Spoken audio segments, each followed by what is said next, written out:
Nabi SAW menyebut dalam satu hadis, kata Nabi, inna fil laili sa'atun la yuwafiquha rajulun muslimun yas'alullahu khairan illa a'ta, kata Nabi.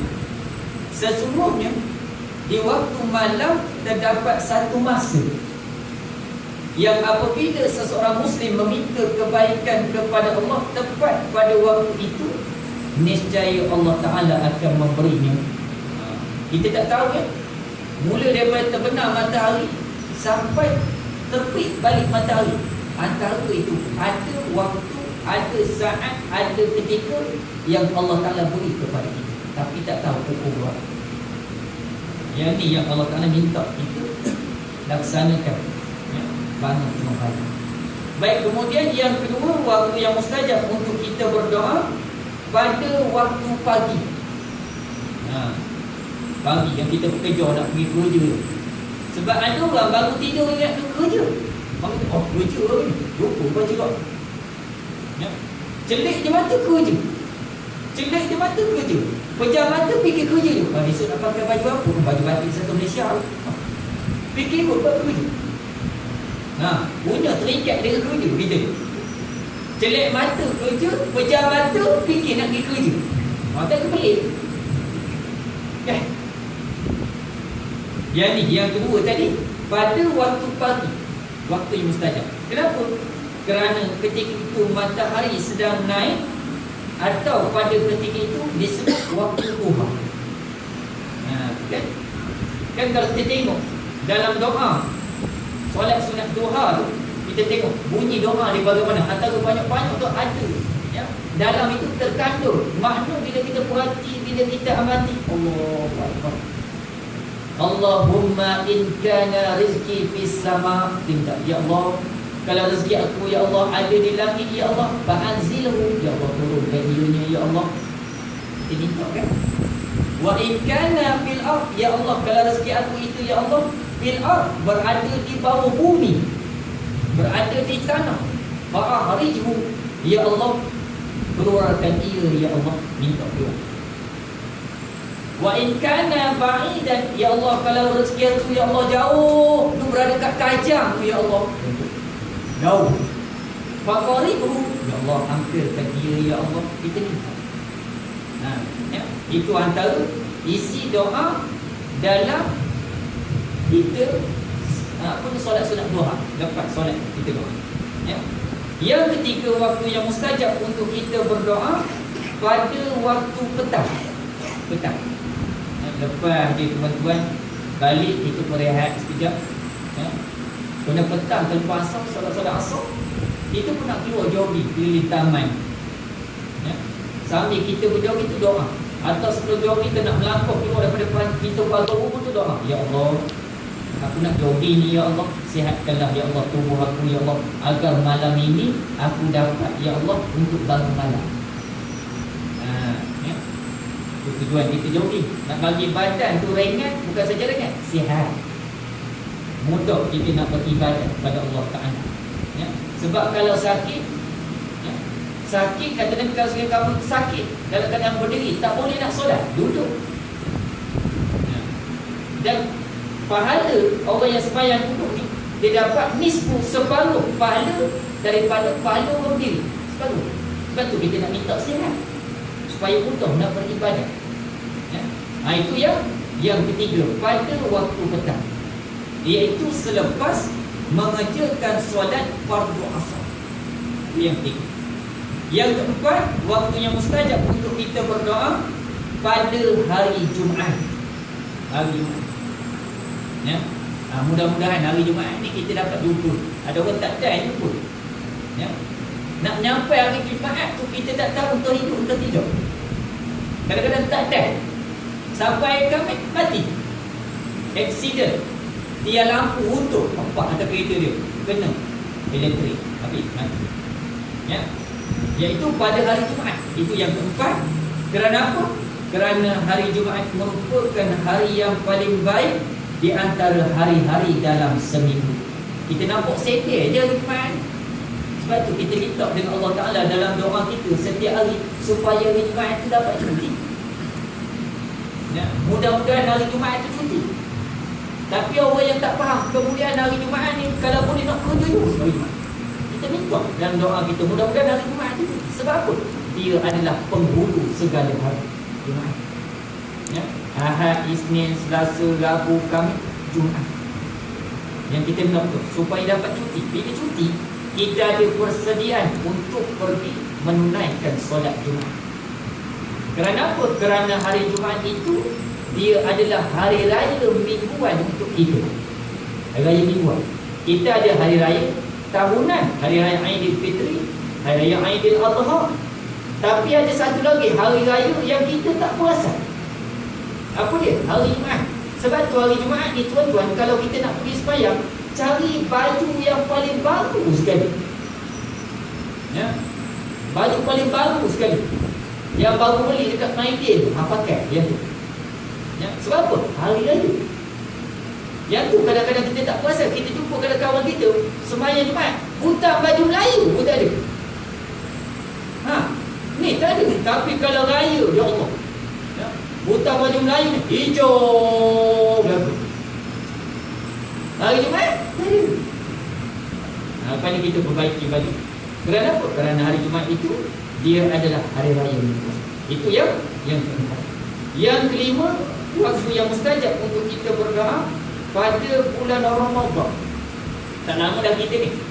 Ya, ini dah berada Jamadil Awal, kemudian Jamadil Akhir, Rejab, Sya'ban, Ramadan. 5 bulan lagi. Kejap sampai kita dalam bulan Ramadan. Yang baru ni saya nampak ada kain rentang jalan nak menuju kain port tu. Tapuk bazar Ramadan dibuka. Ramadan angkat lagi. Tapuk dah buka dah. Siapa nak? Allah. Yang orang tempoh awal. Itu berkaitan dengan bulan Ramadan. Yang mana Nabi SAW bersabda dalam satu hadis, kata Nabi, "Iza dakhala Ramadan futihat abwabus samai." Kata Nabi, apabila tiba bulan Ramadan, maka terbukalah pintu-pintu langit. Pintu langit itu dia terbuka. Ya? Itu yang kelima. Yang keenam, waktu yang mustajab untuk kita berdoa pada malam nisfu Sya'ban. Ya, nisfu ni penuh saya cerita sini. Separuh. Ya, maksud nisfu ni separuh. Pertengahan dalam bulan nisfu Sya'ban itu, iaitu pada malam 15 hari bulan. Malam itu adalah malam yang amat mustajab. Ya, sebab itu yang kalau kita tengok dalam masyarakat kita Melayu Islam, mereka ni bila tiba saja malam nisfu Sya'ban, mereka ni baca Yasin 3 kali berturut-turut. Ya, habis je baca lagi, habis je baca lagi. Ustaz boleh tidak? Boleh. Ada orang beritahu Ustaz bila? Ya, pada karaoke ni ulama dulu tahun 60-an 70-an dia tengok masyarakat Melayu ni malam nisfu Sya'ban duduk bersibel je tepi bira-bira mati. Cucu ke pucuk Isa, guna awak ke bawah, beranak dah. Cerita buat ke bawah, cerita buat kambing, cerita buat arnab, cerita cicak banyak tidur rumah awak, cerita baju. Jadi ulama dulu ni dia aturkan bagaimana nak buat ni malam nisfu Sya'ban ni. Jadi dia letak supaya baca Yasin. Kerana apa? Kerana dia tengok masyarakat Melayu sana tak ada program dia buat. Cumanya kalau tengok Nabi SAW, Nabi tak ada buat ibadat yang khusus dalam bulan pertengahan nisfu Sya'ban. Tak ada. Ya, Nabi tak buat.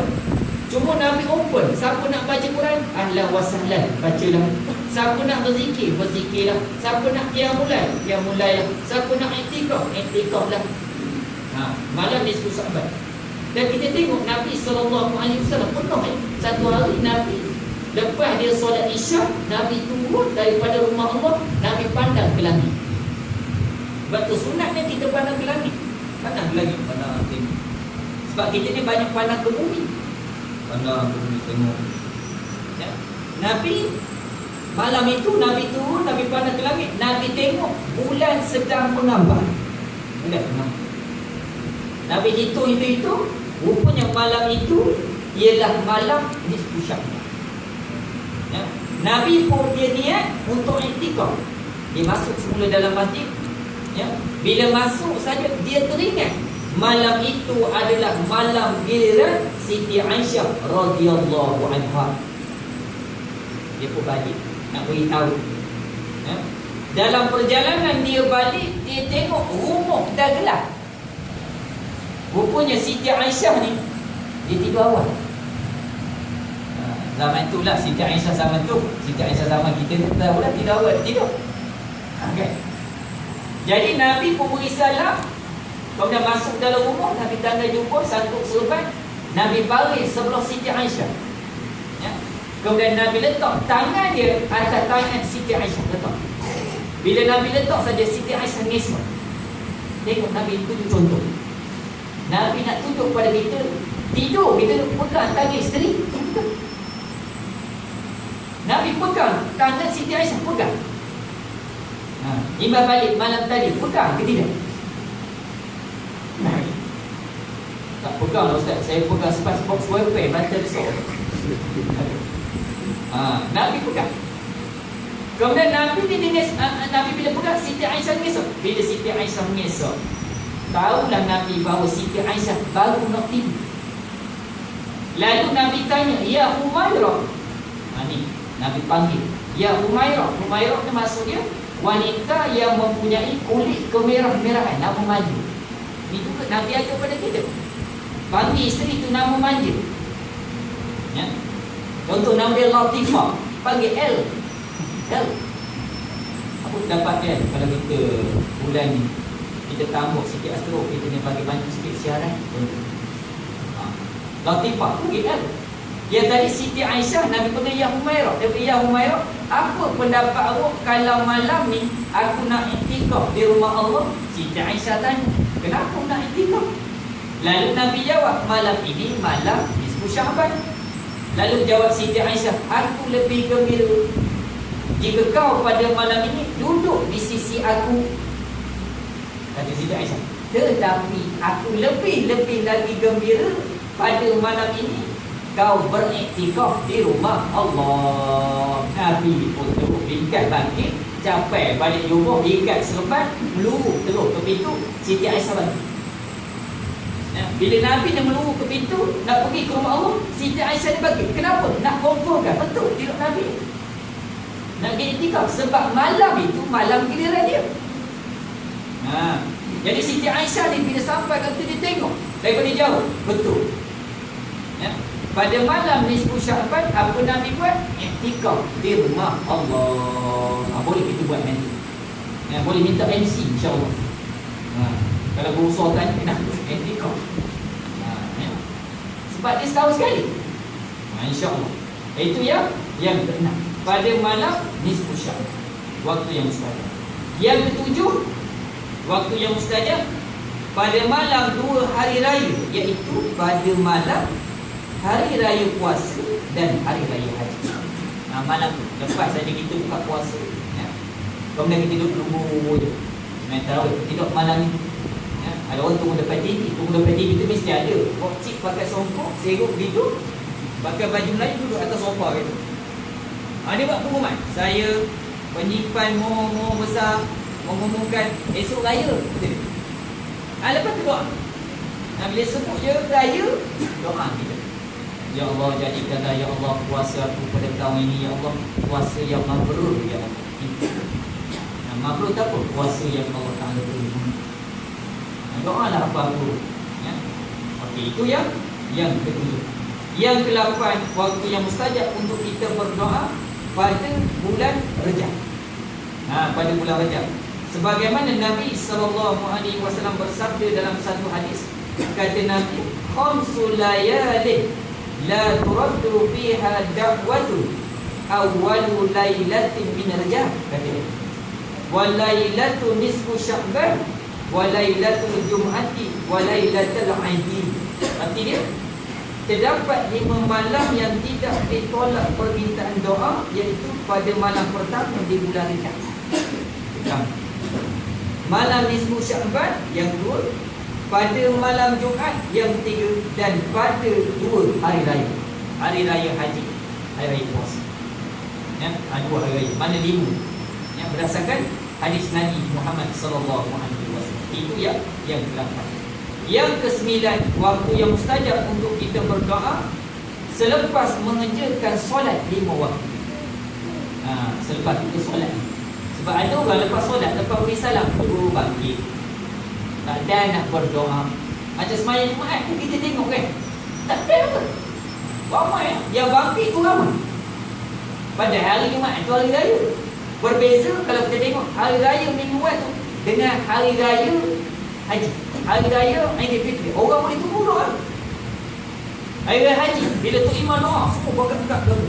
Tapi kita tengok hari raya mingguan, hari raya Jumaat, yang Jumaat tu, ya, kadang-kadang 3 sah je yang kat doa, yang lain habis cabut. Ya, turun je tangga tu, sarua je, cucur rokok selalu. Isyak lalu rokok ni. Aku selalu doa ni, ya Allah, aku diketahui rokok, ya Allah, rokok mahal sekotok ni, ya Allah, ya Allah, kurangkanlah, ya Allah, ketahui aku ni, ya Allah. Doa. Dia ada satu ketua, siapa yang ketahui rokok, cari akar pokok kemboja.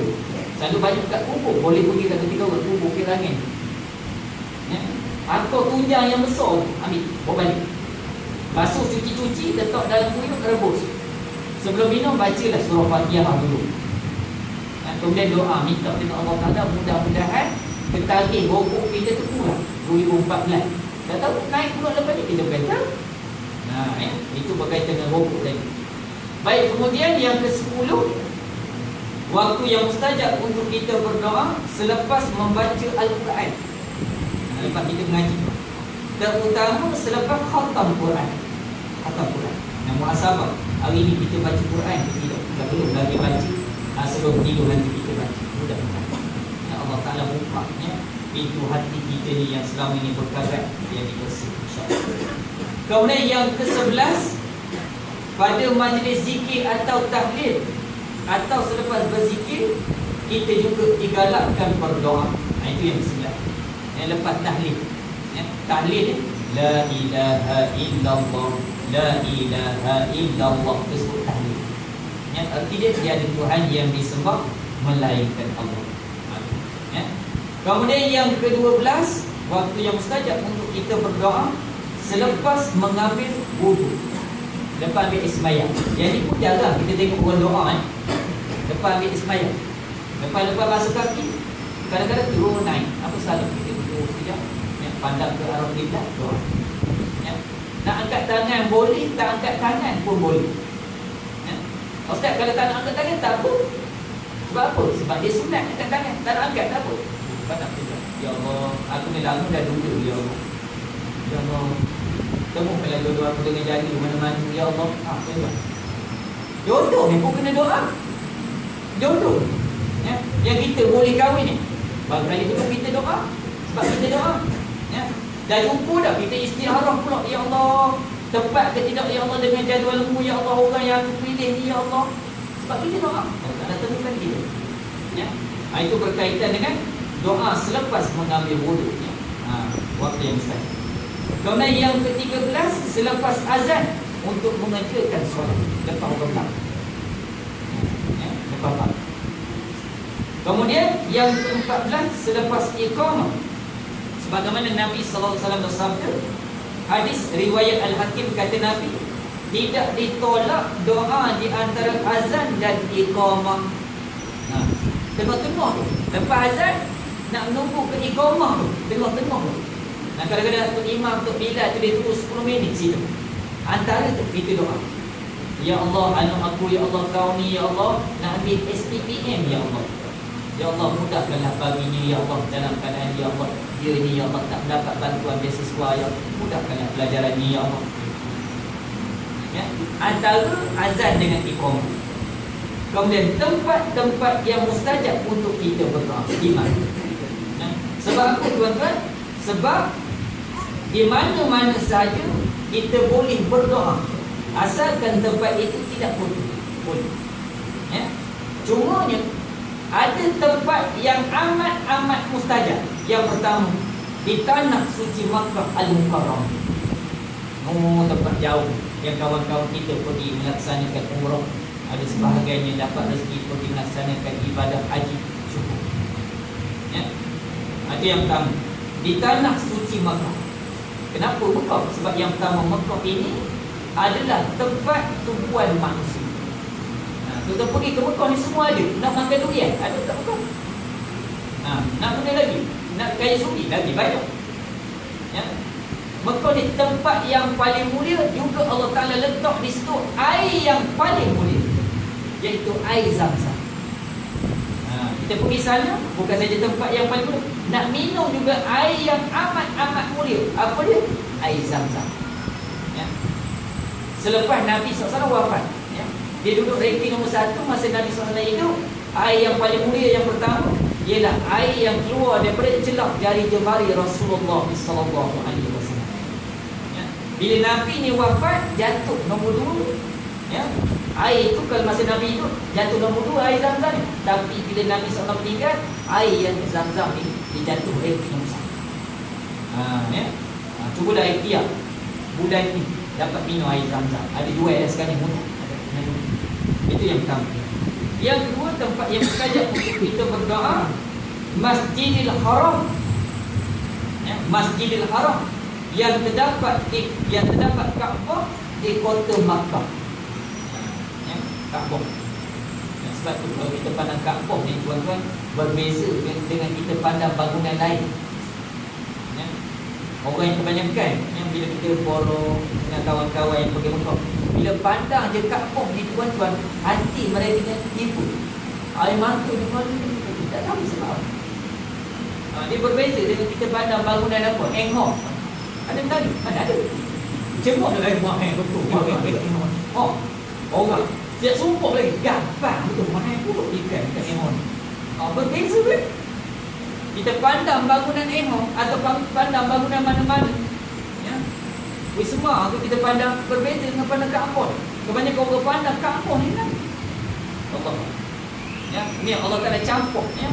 Dalam hati dia ada rasa. Ya. Itu yang kedua, tempat yang mustajab untuk kita berdoa. Yang ketiga, tempat yang mustajab untuk kita berdoa, Masjid An-Nabawi atau Masjid Nabi yang terletak di Madinah Al-Munawwarah. Ya. Siapa yang pernah pergi Mekah dia dapat bayangan. Yang mana dekat situ terdapatnya makam Nabi kita Muhammad sallallahu alaihi wasallam. Ya. Dan makam Nabi ni penuh orang nak curi, ya. Jasad Nabi berada dalam tu, orang curi penuh dalam tu. Ya. Tapi Allah Ta'ala tak izinkan, tak dapat mereka ni tembusi, ya, sampai ke liang kubur. Ya.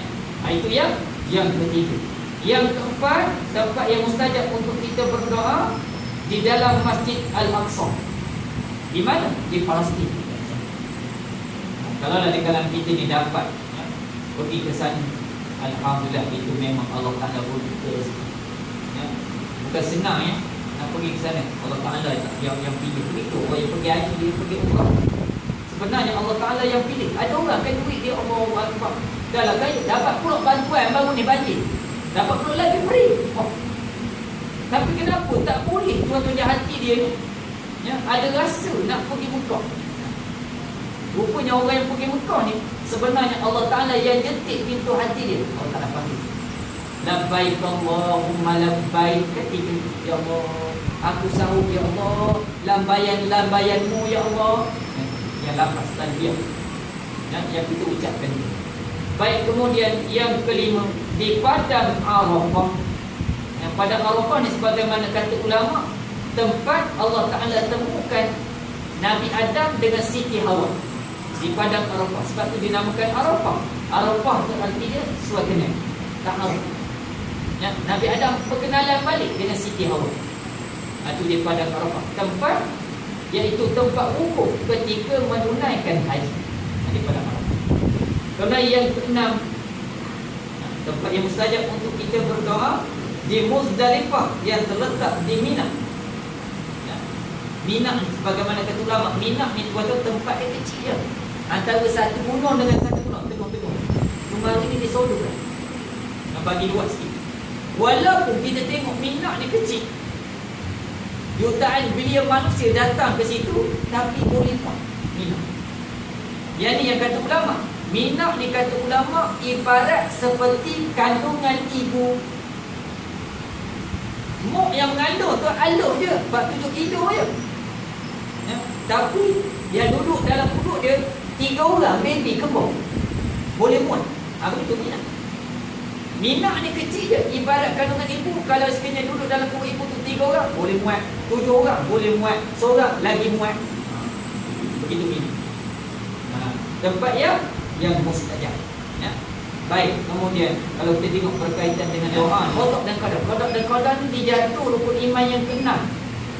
Tapi bila kita berdoa kepada Allah dengan izin Allah Taala, qada dan qadar Allah Taala boleh berubah. Gitu tuan-tuan. Kan kita tengok minggu lepas sampai hari ni kawan-kawan kita yang keluarga dia naik kapal terbang tak jumpa lagi. Apa mereka buat? Doa. Ya. Dan kita tengok doa ni, cuba tengok tuan-tuan kisah Nabi Yunus alaihissalam. Nabi Yunus, ketika mana Nabi Yunus tuan-tuan, dia tumpang kapal orang nak sebelah negara sana. Ya. Bila kapten nak order, dia beritahu boleh tumpang. Nabi Yunus ni naik bahtera, dia naik kapal ni. Bila berlayar tuan-tuan kapal ini di lautan, tiba-tiba kapal ini diterjang oleh Allah pukul. Nak tenggelam, lalu nak order kapal beritahu siapa yang ada bawa banyak barang tolong buang ke laut, kalau tidak perkara.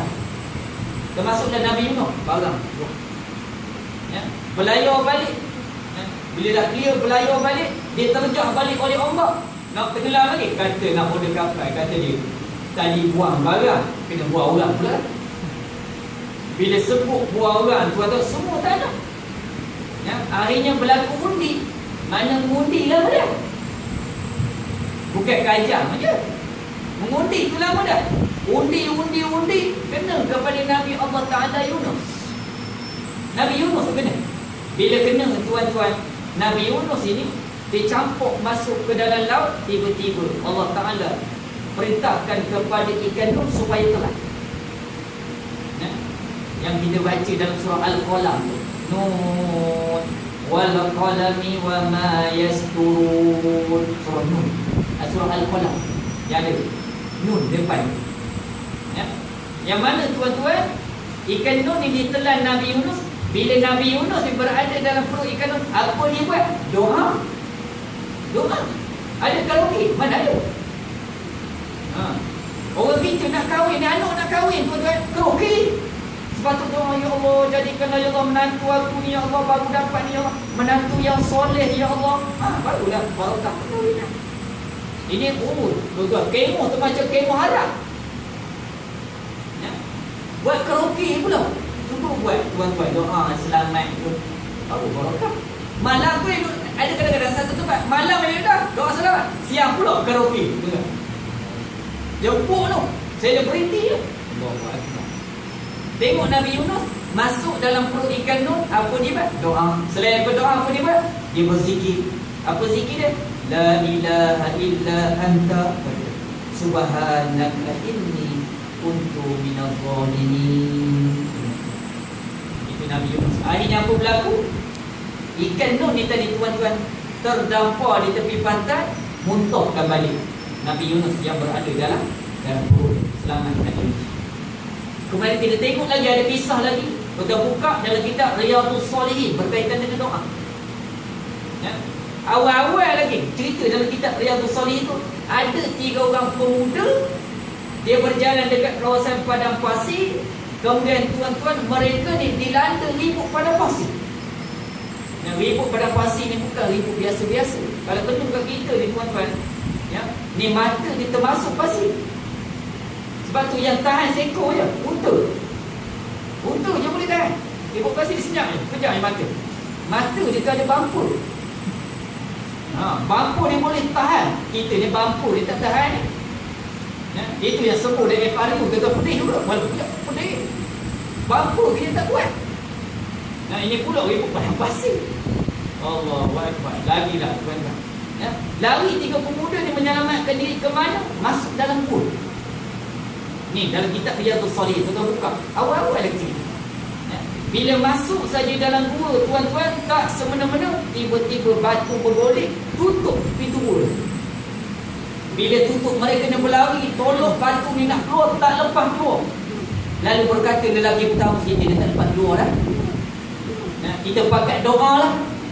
Ya, doa kita tawassul dengan ibadat yang penuh kita buat, amalan baik yang penuh kita buat. Berkata dalam kitab, ya Allah, bukakanlah pintu gua ni ya Allah. Ya Allah, aku dulu ya Allah, aku ni ada seorang ibu, kata dia bertawassul dengan amalan baik. Juga aku ada seorang isteri, juga aku ada seorang anak, dan kerja aku mengembala kambing, kata dia. Satu hari, ya, selepas saja aku mengembala kambing, aku pengok susu kambing, aku bawa balik nak beri pada mak aku. Sebelum dia bawa balik, mak dia tidur, mak dia tak tidur. Dia balik pada ketika mak dia dah tidur dah, bawa balik susu. Orang pertama yang dia beri ialah mak dia. Tak beri pada anak dia, tak beri pada isteri dia, walaupun isteri dia minta susu. Tak beri pada anak dia, walaupun anak dia minta. Tak, dia balik itu. Dia bukan sari, dia Sati Arnab. Bawa balik Sati Arnab ni, mak tua dia. Siapa dulu kita beri? Pasti isteri kita, pasti anak kita. Bila mak tua kita datang, Sati Arnab dia ada lagi. Tak ada, dah mak tinggal diri saja dengan timur je. Yang berlaku ni, lelaki ni, walaupun anak minta apa, nak susu apa, isteri pula abang nak, tak bagi. Satu hari kata aku balik, aku nak pergi je pada mak aku dah tidur, kata. Bila tidur, anak ni minta aku tak beri, sehinggalah mak aku ni terjaga. Lepas dia terjaga aku, ambil semua aku beri, ya Allah. Kalau sekiranya aku yang buat ni ya Allah, ada kebaikan di sisimu ya Allah, bukakanlah pintu gua ni ya Allah. Dia doa, terbuka sikit, pintu gua terbuka. Ya.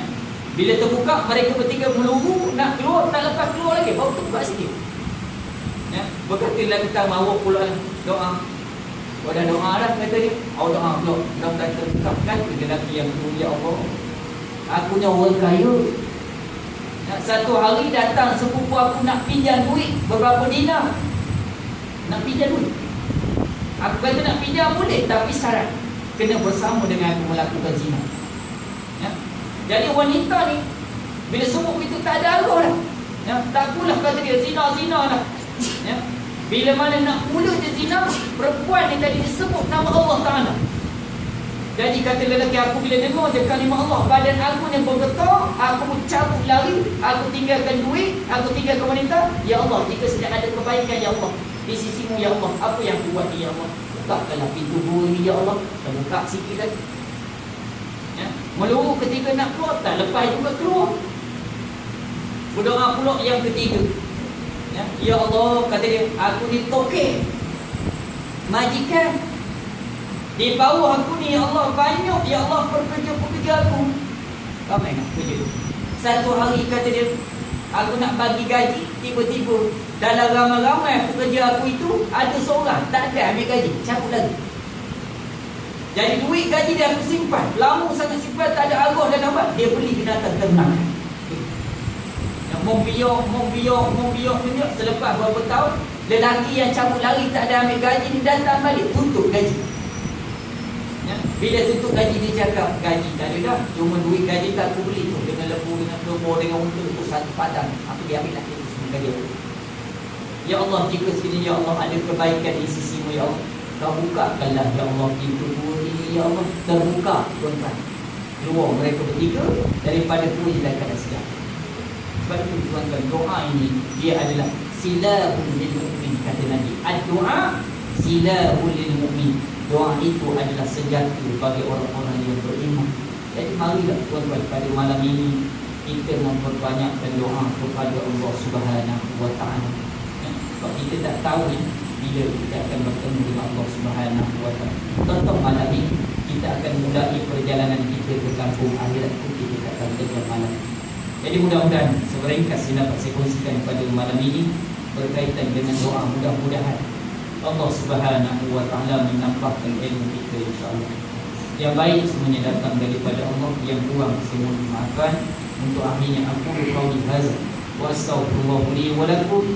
Wassalamualaikum warahmatullahi wabarakatuh. A'udzu billahi minasyaitonir rajim. Bismillahirrahmanirrahim. Alhamdulillahi rabbil alamin. Wassalatu wassalamu ala asyrafil anbiya'i wal mursalin wa ala alihi wa sahbihi ajma'in. Ya Allah, kami memohon kepada-Mu ya Allah agar sempurnakanlah penghayatan agama yang menjadi turunan hidup kami, dunia yang menjadi tempat sementara hidup kami, akhirat yang menjadi tempat kembali kami. Ya Allah, jadikanlah ya Allah hidup ini tempat untuk menambah segala kebaikan. Ya Allah, jadikanlah ya Allah mati kami untuk merehatkan diri dari segala keburukan. Ya Allah, ya Tuhan kami, perbaikilah diri antara kami, tinakkanlah antara hati kami, tunjukkanlah kami jalan yang selamat ya Allah. Ya Allah, kami bermohon kepada-Mu ya Allah, taubat sebelum mati, rahmat ketika mati, dan keampunan selepas mati. Ya Allah, permudahkanlah kami menghadapi saat-saat kematian. Ya Allah, selamatkanlah kami dari azab api neraka serta mendapat keampunan-Mu ya Allah. Rabbana atina fid dunya hasanah wa fil akhirati hasanah wa qina adzabannar. Walhamdulillahi rabbil alamin. Takbir. Allah.